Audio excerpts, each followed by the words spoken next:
Welcome back to Askewed Reviews. During the month of February, we're going to do a few different movies that are suggested for Valentine's Day watching.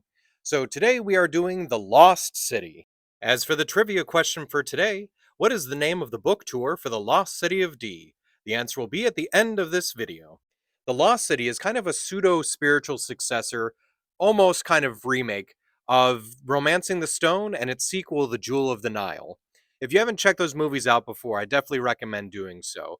But if you have seen them, you will notice the comparisons between those movies and this one.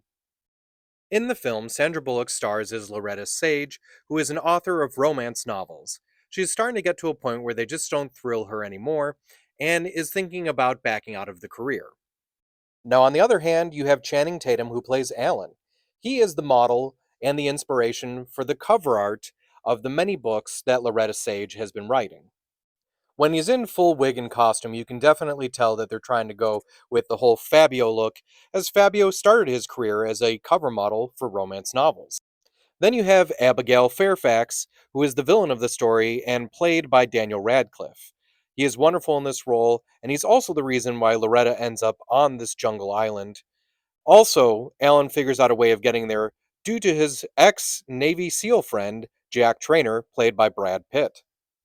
What's interesting is in the long and storied career that both Sandra Bullock and Brad Pitt have had, they have never played in a movie together up until Bullet Train.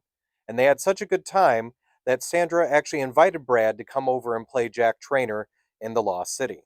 Channing Tatum was not originally offered the role of Alan.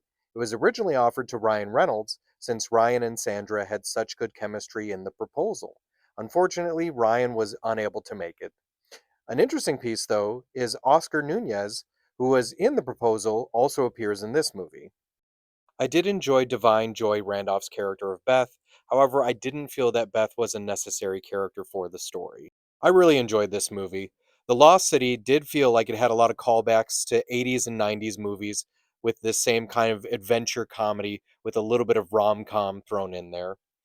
I'm going to give this movie a 4 out of 5, and I definitely recommend checking it out.